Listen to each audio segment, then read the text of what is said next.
Where are we? You probably know more about it than I do.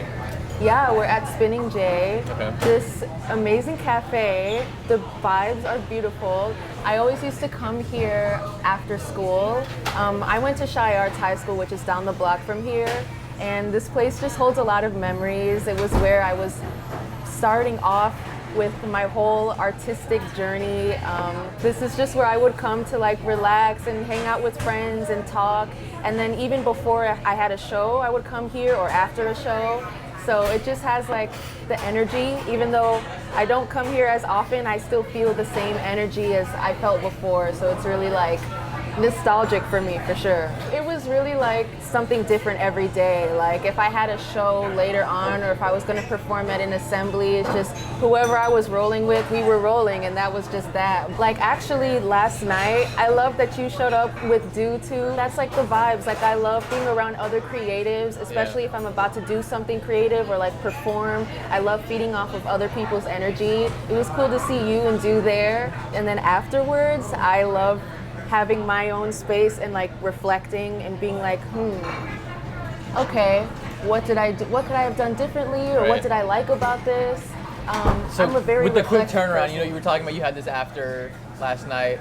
Did you feel like you got that time to decompress and to get space to think about that, or are you waiting like, okay, this interview is done, then I get to go home and then I get to process? No, definitely. I had a little bit of both. It was like after the show, I got to celebrate, and that was really cool. I felt super present in a way that I haven't even felt before with performing. It was just so amazing, and I really got to just sit in it last night. Yeah, I wanted to touch on that because I thank you for inviting me and for inviting Of all of us. course, I think it was a really great chance, especially to get to see that performance side as an introduction into who you are. But also, I know talking to you before, it was like you were kind of nervous, and you know, getting up on stage, having a little bit of technical difficulties at the beginning. Right. How did that nervousness kind of convert into comfort? I use that to kind of excite me, and I kind of put that energy into my performances at the same time. Just like I'm nervous, but I'm nervous because I care. Right. And when you acknowledge that too, like when you get to the root of it, why am I nervous? Am I afraid that people are going to judge me, or do I just really want to do a good job? It's like, then you actually start to get to the root of it, and it's like, no, I know that I'm nervous because I want to do a good job, so I'm going to put that energy out there. And it was right when I got on stage, it was like, well, actually, it wasn't really a stage, it was just, we were all meeting eye to eye. The performance area. Right. Yeah. But when it started, I just felt that love for performing, and it all came back to me, and I was just like, I just really want to put my best into this, and I'm going to use that to do my best. Yeah.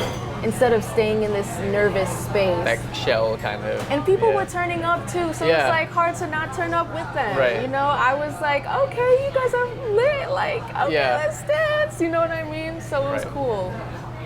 Tell me a little bit about like your family and your folks. And do you feel like they've imparted anything specific on you? Well, definitely, for sure. First things first, I'm Black, Mexican, and Cuban, and having that mix is like, first of all, with music, it was very, very impactful for me because I grew up listening to all different kinds of music. I would listen to Fela Kuti, and then I would listen to Luis Miguel mariachi music, and then I would listen to Cuban music from the 70s, like Fania All-Stars. It was just like, I had all of these different sounds growing up, and I feel like now that I'm a musician, I really get to pull from this really cool library. And then also, I love listening to reggaeton, dembow, like just any artists in all particular kinds that of you genres. have in your rotation that you're really enjoying right now? As for music of now, I love Kali Uchis for sure. I've always loved her for years. I've been listening to her. I like the Marias in terms of like alternative. And actually, this is more Brazilian music. I like this bossa nova vibe. Where did I get it from? And then I'm like, oh, João Gilberto, of course. So yeah, I had to do a cover of one of his songs for sure. So is that stuff that you got into yourself, or that you just heard growing up and by osmosis just kind of became part of you? My mom, aka my manager. Oh, okay. Yes, I was raised on her music library. Okay. It was all kinds of genres, but Joel Gilberto, as a kid, I was listening to him. It was funny because I was listening to classical music as a little girl, Okay. and I think now I have a bigger appreciation for classical music, but it all started from when I was a kid. I was listening to that, and I was listening to bossa nova, mariachi music, house music, hip hop. It was like all genres just in these CD packs that I had. Right. I would just sort through the CDs. And I remember I had Joel Gilberto Mexico. That was the album, and I just had that on repeat. And I would play with my dolls, and I would have them all lined up, and I'd force them to listen to it too. No. Yeah, so I think that I just remembered that too as we're talking, but that was like the start of my music dive. So it was like I started off doing that. I started off making my own cover arts. I started off drawing and posting those drawings. And then it became something more, and I was like discovering, oh, I could post a cover, or I could do this instrumental, or I could showcase this beat. There's so many new things that I discovered that I could do, and I feel like we're just getting started too. Like there's so much more that I want to explore. I'm starting to dive deeper into my production as well, Right. and letting people see that side of me as well, because I'm also a producer.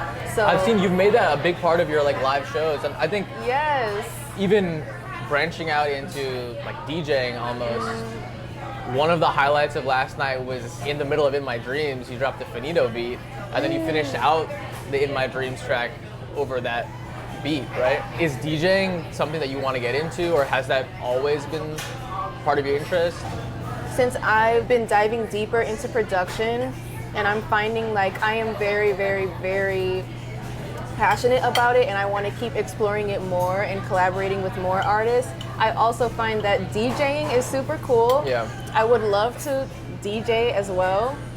Actually, for my set, I had shout out to DJ Asa and DJ Tasha. Okay. They helped me put the set together, Oh. and those DJing transitions, those were them. We were working together with like, I want these songs, how are we gonna put them together? And it was super cool. They made it really hot. Okay. How did you come to know them? Really family friends. I've known them since I was a little girl. Okay. So it was like I knew Beaster. He goes by Beaster the God. He's a producer. Shout out to him. But me and him were childhood friends. And then Asa, DJ Asa, is his brother. Okay. So it's been the circle since day one. Wow. So, do any of your Shy Arts friends factor into this at all? Like, do you still keep in touch with them, or? Definitely. I always say this, but it's like I feel like I wouldn't be where I am now or know what I know now if it weren't for how I started at Shy Arts and the people I met. I'm always giving it up to Shy Arts because that school really was what birthed everything for me. When I first went there, I was a visual artist. We had majors in high school. Right. So I was a visual arts major. I had no idea that I was gonna start singing and putting my music out, and I didn't even know that people my age were putting music out. I thought that was just when you're 30 and signed and you have a whole career, Exactly. So when I first went to Shy Arts, I was seeing people putting music out on SoundCloud, and I was like, wow, like it really doesn't matter how old you are. You could do this. You could do what you want, and it does not matter. Like, and that taught me to not limit myself. And I met so many amazing people. I joined this club. It was called Rap Academy. Oh, okay. And that's when I'm gonna give you the full story Please. now. Yeah. So it was Happy Birthday Calvin and Victor Internet. They had a song called October, and they needed a singer on it. And I joined the club, and they were like, can somebody sing this hook? Soul, you do it. And I remember in that moment, I was put on the spot. I stood in front of it was in a classroom, and I just sang the hook. And they were like, we like this. We're about to do a studio session. You should roll. And I was like, okay. So I'm pretty sure it was that next week. I had my first studio session ever, and I will never ever forget the feeling of recording that song and just walking out of the studio with them and being like, this is what I want to do. Autumn kinda cold and ain't falling for nothing. So it's too good, cause you too bad, but it's alright, baby. And I'm too mad, cause you too sad, but it's alright, baby. Was there ever a part of you that, knowing that you were a visual arts student, and I'm assuming that Happy Birthday Calvin and Victor were both music students? Yes. Was there like yeah. a feeling of like, this is me getting out of my box? I don't know if I can do this. This is out of my element. Like, it's something I want to do, but I don't know if I have the skills to do it properly. Did you feel like that at all? Oh my gosh, definitely. I know what you're talking about. It's something that if you are told like, this is, you know, we're Your type. always, Yeah. exactly, like we're always put in boxes. People like to put other people in boxes all the time. And it was really, it felt like a leap of faith for me because I always liked to sing, but I was used to kind of doing my visual arts thing because that was my major. But it was like, I also, growing up, I was just taught to, if I feel something to do it. And exactly. And I was always, again, like I was always singing. I act as well. So I used to enjoy acting. I still enjoy acting. But it's like, and in that moment, I was studying visual arts and I was so inspired seeing people do other things where I was like, I'm just gonna take this leap of faith and I'm just gonna try it and see what happens. And I was really lucky to have, you know, supportive friends and people at the school supporting me. I remember when I first sang at an assembly, it was for the Hispanic Heritage Showcase. I did a cover of Luz de Luna by Luis Miguel. Okay. And it was like, in that moment, I felt the support from my friends, my peers, even the teachers, and I was just like, it made me feel encouraged to do it. But I understand also, like, you're not always going to have that or always going to have someone cheering you on. It really just depends on like you and knowing that you could do it and just having that like faith that no matter what, like I'm going to succeed because I set my mind to it. I was seeing people around me just so good at what they do, especially going to an arts high school. Yeah. People are very, very competitive, skilled. yeah. But I think I just felt like if they could do it, so can I. And it was very inspiring for me for the most part. And just seeing other people in my element or in their element, seeing other people in their element. In their own element, yeah. Yes, made me inspired to really be in mine. So Yeah. I Do you can't feel like speak that drive comes from somewhere in particular? Like, do you think that's something that you just have, or is there anything you can point to? I think it's just like, I think from a very young age, I had to learn who I was and the person who I was at a very young age, because something that I struggled with was I was getting bullied. I was transferring schools as a kid. People used to pick on me. It was for many different things. Like they would say that I was weird or ugly, or it was even racial. Like I was dealing with a lot of discrimination. There was one time someone even said, "You can't sit with us because you're not white." So I was very isolated as a kid, and I think that kind of plays a role into who I am today too, because now I value that isolation as like a positive thing, whereas before it might have been more of a negative thing. Yeah. But I think like I had no choice but to appreciate myself and learn to appreciate myself, because it was like, if I don't see myself, then nobody will. Like I was always just forced to kind of be alone and appreciate my own company. And that's when I would start drawing and I would start writing, and people would come up to me and be like, "Oh, why are you drawing?" or "Why are you writing?" And it's like, as time went on, I started to grow more of that confidence in myself. But it was really like, that's just how I had to be to gain my confidence back. Was this in Chicago? Yeah. Because Chicago is a city of a huge Black, a huge Latin population, right? And so, I guess for me, I wouldn't expect that in this day and age, people to still experience? I know it does. Bullying, you know, will probably never stop, but race-motivated bullying in a city as diverse as Chicago. Was there a Yeah. particular area that this was? Like, was this more populated by, like, was it a white majority area? Yes, I would say I've been in schools that were predominantly white, and that's where it would happen. And to your point, it's very frustrating because Chicago has so many different cultures and ethnicities, but at the same time, it is very segregated. Yeah. And that's like what I think about now is like I just want to embrace this idea of unity because I think it's so important. And what I was struggling with as a kid, I know other people are struggling with as Right. well, feeling isolated because people are telling them that they're different. It's just important for everyone to just embrace who they are fully. Yeah. And that's what I love about Shy Arts because everybody was very confident in what they do.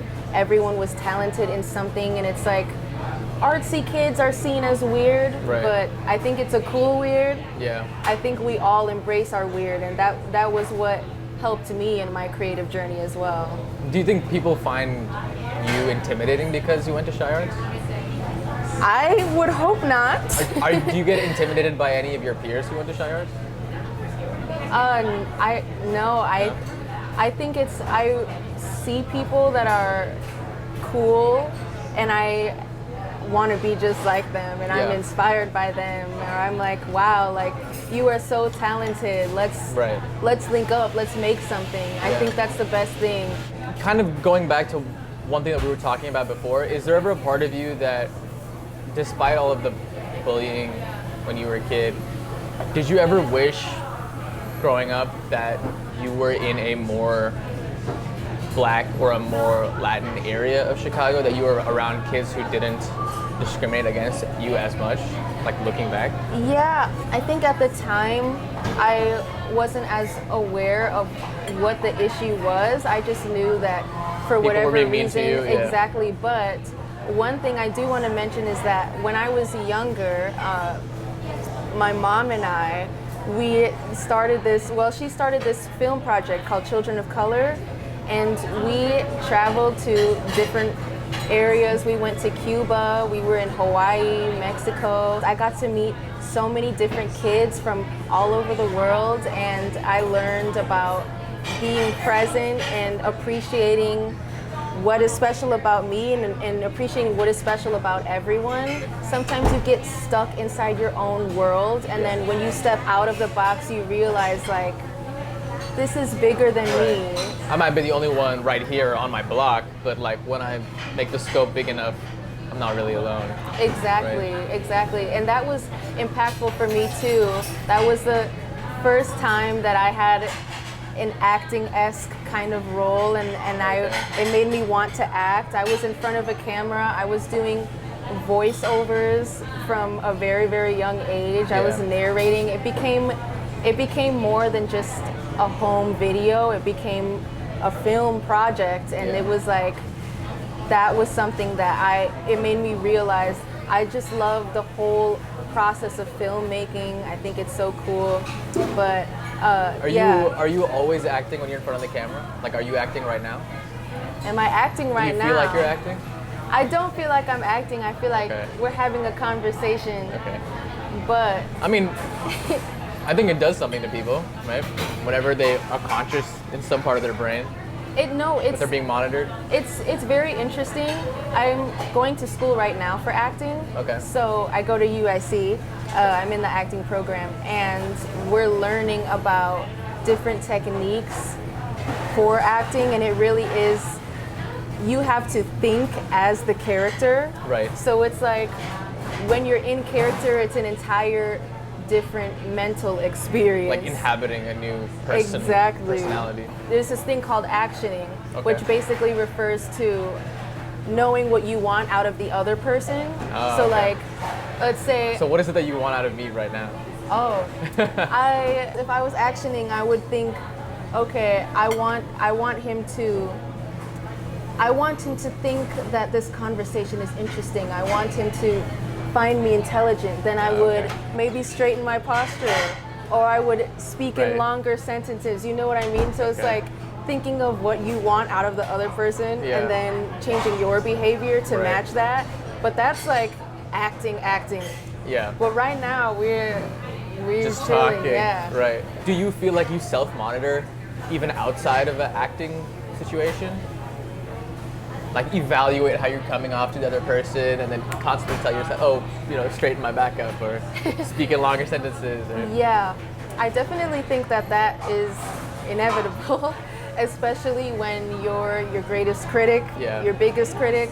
I think I am learning to just relax myself Yeah. and just be fully open and comfortable with myself. And it's like, as long as I was being authentically myself, Right. if I say Yeah. something that comes off the wrong way, of course I'll apologize. But outside of that, it's like the overthinking is inevitable, Yeah. but sometimes you just have to ease the voices in your head. Right. And that's something I'm learning to do every day. Do you meditate? Yes, Yeah. I would like to do it more, but I find it very helpful. And actually, in acting, we do meditate or we do yoga, Okay. and that's part of it because being very present with yourself is Yeah. very essential to starting a scene. Because if you're in a scene thinking about, ooh, did I make the wrong face? Oh, that didn't Right. look good. Then it's like, It continues to affect your exactly. performance, right? But at the same time, when you're performing, it's like all of that goes out the window, and at that point, it's just muscle memory. Yeah. Like it's very, very in the moment and feeding off of the energy from the crowd and the audience. I feel like last night specifically, I was very in the moment. Yeah. I rehearsed a lot leading up to Yeah. that performance and getting the set together and what I'm going to say and do. But then when that moment happens, it's just like a lot of it was on the spot. Right. Like I mean, the was second just- half of your set seemed like freestyle, kind of. Yes. Like making the beat on the spot. How much of It that was like? Maybe you had like I don't know. Maybe you can tell me how much of that beat did you prepare ahead of time, and how much did you let kind of just happen? How it happened.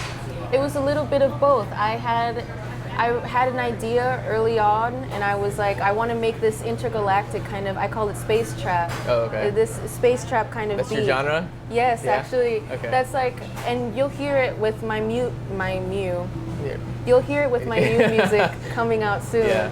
But it has that space trap kind of sound. But I just remember thinking I want it to sound intergalactic. I want to put people in a trance. Yeah. And I kind of had these melody and chord ideas, but then on the spot when I was performing, I was just ad-libbing. Went in a new zone. Yeah. Exactly. And that's what I love about performing. It's like you just feel the energy and you just go with it. And I think that's really cool. And my freestyle as well. It was just like I was feeling it, and I felt the supportive energy from everybody there. It was Yeah. amazing. Absolutely. Do we want to head to MCA? Sure. Okay, cool. I think we'll meet you guys over there. Okay.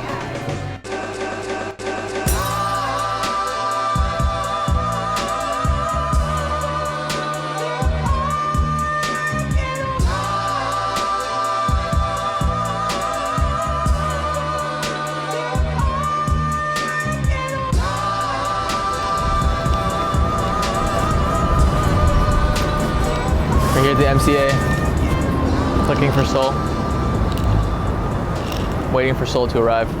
So why did we come here? Well, the MCA is very, very special to me. I ended up having one of my, well, actually, I think it was like my biggest show here. You did a show here. Yes. Where in here did you do the show? It was in this room right here. This one back here? Yeah, it was like right over here. But Oh wow. it was actually for the opening of Virgil Abloh's Hidden Figures exhibit. Okay. So you were like back here, up against, Yes. looking out this way. Yes, I'm having the flashbacks now. Okay. But yeah, the people were right here. but it was a very fond memory. I got to use projection, Yeah. and then I had some monologues in between. For my shows, I wanted to be more than just singing or more than just like singing over tracks and playing them back to back, but I want to bring in all aspects of the arts that I love. Yeah. You know, my visual arts, my production, my acting. Yeah. And I want to just bring that all together into one show. I remember the last show I did here was this entire story of like me talking to my friend on the phone. It was this principle of quantum entanglement, Okay. which is basically saying that like your molecules, or it can be intertwined with another person. It doesn't matter like how far away that they are. It's like the energy is like interconnected. Yeah. That's like the idea of quantum entanglement, and that's what the show was called. Okay. So, Quantum entanglement? yes. Okay. So it was like the monologues were me talking on the phone to a friend Okay. about it, or my discovery on it, and then that would lead into a song. And it was just like a little bit of everything. I had a projection behind me of videos that I shot prior. Something I really love about the MCA is that I always felt so welcomed, Okay. especially as a young person Right. who's just starting off in the arts. I just felt like this was a place where I could really explore that creativity. And they had a youth program here. Okay. And it was other people my age that were just working in the MCA, and they were who got me on that performance. I think it's really cool because they have like participation from all age groups, and like it kind of just gives off this message that anyone can participate. Like museums don't have to be this prestigious Yeah. art thing that, you know, is elite. You came to a good point, because I wanted to ask you kind of the juxtaposition of the MCA today with where you were yesterday, and talking about how, you know, you were just mentioning that art doesn't need to be this huge, big investment. Knowing that, and also, you know, living in Humboldt Park, seeing a different side of Chicago, how do you reckon between the downtown, the old money side of it, and the more street, like, I guess some could say realer side of Chicago? People will ask me, oh, what part of Chicago are you from? Yeah. Or what side do you claim? I was all over the place. I lived on the north side, and then I went more south, and then I went west. Yeah. And that was part of, you know, transferring schools, which, to speak to your earlier point, Right. it was like, that was a whole process of like finding the right school for me, because I didn't even know at the time that what I needed was more people like me, Yeah. and to be in spaces with more people of color. Because as I was saying earlier, Chicago is still segregated, Yeah. even though it's diverse, and it's really interesting to see how, depending on what part of Chicago you're from or where you are, it's different environments. Right. It's interesting with different Chicago artists too, because it's like Chicago is just so expansive, and there's just so many different angles Yeah. and different experiences that come with it. But I think that's why, as we were talking about seeing Chicago through my eyes, Right. I think that's why I really appreciated the MCA so much, is because it felt like no matter what, it was like we were all welcome in this space. Yeah. And it was like everyone had access to the arts, and it felt like less of like this intimidating museum space that's Right. like higher than everywhere else in Chicago, or like, oh, I don't go to these bougie areas, Yeah, and right, now I'm here, right. I don't know what to do. It was very welcoming, and like it made you want to participate. Do you think that that's a perspective that you have because you went to Shy Arts, that kids who don't have that same feeling of kinship with MCA? I mean, I think that's an interesting thing to think about, because I honestly haven't thought about that.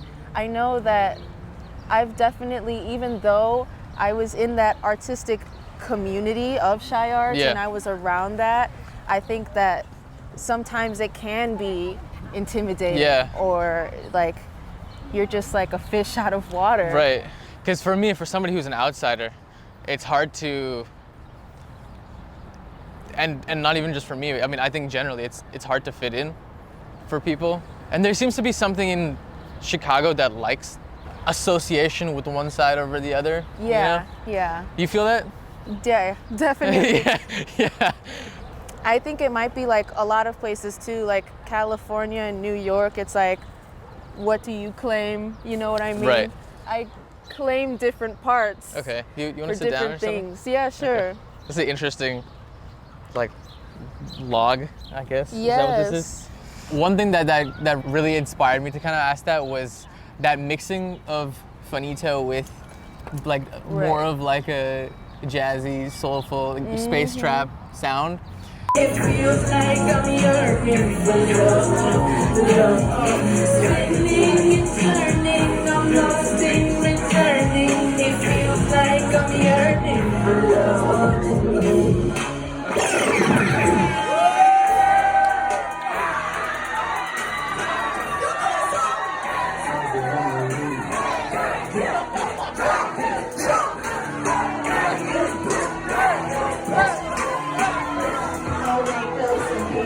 It's like knowing your audience, that most of the people who are around Pilsen are going to be from like the west side or the south side. Right. And I want to know if that was something that you consciously thought about with that specific audience beforehand, or was that just you liking that song?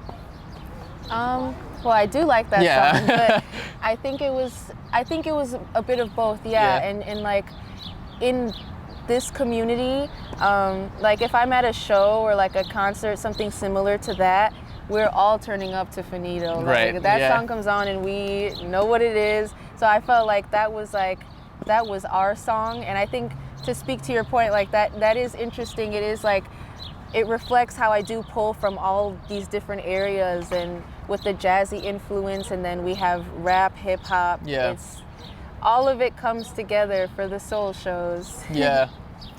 I think that bringing together those different sounds through like DJing and through things like that is really cool. Thank but you. I wonder, how do we bring the Chicago scene together? I mean, that's the question, isn't Yeah, it? right?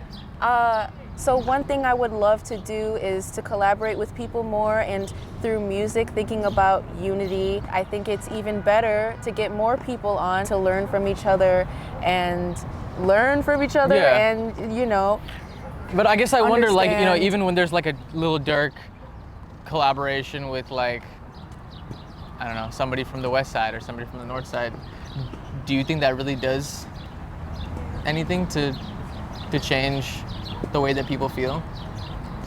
I think this is a bigger question outside of music. Okay. I mean, unifying the city together, I think that's like an entire Right, yeah. an entire I'm not asking for the answer. I'm just asking for your thoughts. an entire topic to Yeah. explore. What do you look for when you're trying to collaborate with somebody? Everyone says, you know, you have to be unique. I think everyone's unique in some way, because we're not all copies of each other. Yeah. But I always love seeing very distinct styles in other people. Like I know, for example, working with Lower Lip Drip, when we did that collaboration a long time ago, it was like, this is a specific music style that is like, hearing people in Chicago make, it was like an old school hip hop kind of vibe, and that was something that I thought was really cool. When I've worked with Victor Internet, for example, or when I've worked with Simba, they all have such distinct styles that I think is like, it really just screams them. Like if they enter the room, you know who they are, and I think that's really cool. I think that's something that I look for in artists a lot. Yeah. Do you play any instruments other than maybe? I used to play violin, and Oh, okay. I play Me too. piano as well. Oh, really? Yeah, I played violin for 10 years. Oh, that's so cool. Yeah, I was an orchestra geek. That was my background. No, that's cool. Violin is like very challenging, at least to me. I played it for a little bit, and then because I'm such a rebel, Yeah. I wasn't practicing. It was that I realized. Story of every violinist. Yeah, like I realized like it was just the songs that they had us playing I didn't want to do. Yeah. I was like, I want to play R&B, I want to play this, I want to play Lana Del Rey, like, but it was like they were giving me etude. Yeah. And I'm like, no, thank you. Do you find yourself holding on to a lot of music and not releasing it? I do. Everybody has their vault, man. Everyone has the music vault. Yeah, me too. Yeah. There's definitely songs where, and I learned this very recently, but to not get too attached or to hold on to things for too long, because I've definitely done that before. And like, this song is so great and I need this to be received perfect and I'm not gonna put it out until I know for sure. And it's like, yeah, like it's good to have that thought process, but at the same time, if you don't put it out, then who's gonna hear it? Like sometimes you do have to take that leap of faith. You could re-record something over and over, but it's like you said, like the charm of the first time is something special. Yeah, and I think people get held back artistically sometimes when they get married to those demos. Definitely, yeah. Will you stop yourself when you reach a certain point and like, okay, let me take that extra step to make this closer to the final product I want? Or will you like export, maybe like a really rough version and then just listen to it and give yourself demo-itis? Like, do you fall into the trap? I do. Yeah. I just have to have this on my phone. Like. Yeah, like when I'm in the studio and I spend hours in the studio listening to the same thing like for as long as like 8-10 hours. I'm crazy like that where I will go home and listen to it again. And sometimes I'm like, okay, I need to take a break because you do have to listen to things with fresh ears, but definitely like I am like one of those people that is very like, we're gonna keep listening and listening until we get it right and make new demos. And it's like I'm still trying to find that middle ground of letting something go, but then also knowing when to not let something go. What's next for you, and what would you want the Chicago scene to know? I would I have a lot of things that I'm very, very excited about putting out into the world. I have my project that I've been working on, ready to roll those songs out. And you heard an unreleased song that's coming out as well last night. Been working on that. And then also production-wise, I'm also looking forward to expanding that, working with all kinds of artists. And you'll hear too some songs that come out by other artists that will be produced by me. And also with my visual arts, I'm really excited for everyone, for you all to see the way that my mind works visually. Of course, it works for promoting my music because I'm having my creative input on cover art and promo and music videos, but it really is like creatively for me. I get to bring my visual arts passion into my music, and I think that's really cool. So I'm excited for people to see that as well. And I also just recently shot a commercial and did the hook for the NBC Sports jingle. NBC Sports Chicago. It's on. Chicago, go, go, go. It's on. Doubles. It's on. White Sox. It's on. Cubs, Bears. It's on. Black Hawks. It's on. NBC Sports Chicago. It's on. Shout out to the Q Brothers because it was me and the Q Brothers, their song, and they asked me to put a hook on it or record a hook on that song. So all of us together, we recorded that song and shot the commercial. So I'm so excited about that. That was really, really fun to How did you come to film. know the Q Brothers? Actually, I was in one of their productions. And this was so the Q Brothers, they're a theater ensemble. And it's like a mixture of hip hop and theater. It's really, really cool. So it's like, I know Hamilton is very popular, but I always think of that when I think of them because it's like the mixture of theater and hip hop and rap. So I was in a production of theirs, and it was during the pandemic, so it was all online. Like we ordered green screens and we put them behind us, and then we recorded ourselves. And I produced a couple songs for the score of that, and then I also acted and performed in it as well. I got to write my own raps, and I think that's how I discovered that I love to rap as rapping well. side too. Right? Yeah. Yeah. So that's how I started working with them, and then they asked me to get on the hook for this commercial, which Wow. I'm so grateful for. But yeah, so I've been doing that, and then also as for acting, I'm excited to see where that goes, and you know, I'm excited to see what my next gig will be. But yeah, I'm Yeah, getting just all putting the yourself plates out spinning. there, yeah. Yes, yes. Yeah. Guys, sorry, I gotta interject. You gotta do that. It's not a commercial. It's the theme song for the network. So you shot the. Can you just do that NBC Sports part over? Okay. You shot the theme. You guys did the video promo for the network. It's not a commercial. Okay. It's the theme song for the network. Okay. So, so recently, and shout out to the Q brothers, shot, a jingle for the sports network. Okay. It's like I'm getting my words. Yeah. Okay. So you shot a jingle for the Sports Network, right? Yes, so recently and shout out to the Q brothers, we shot a jingle for the NBC Sports Chicago Network, and I'm so excited about that. It was so much fun to film, and they asked me to get on the hook for the jingle, and I just can't wait for that to be out and for everyone to see it. Cool. Yeah, well, we'll look forward to that. Yeah, is there any final notes? Any lasting things you wanted to say?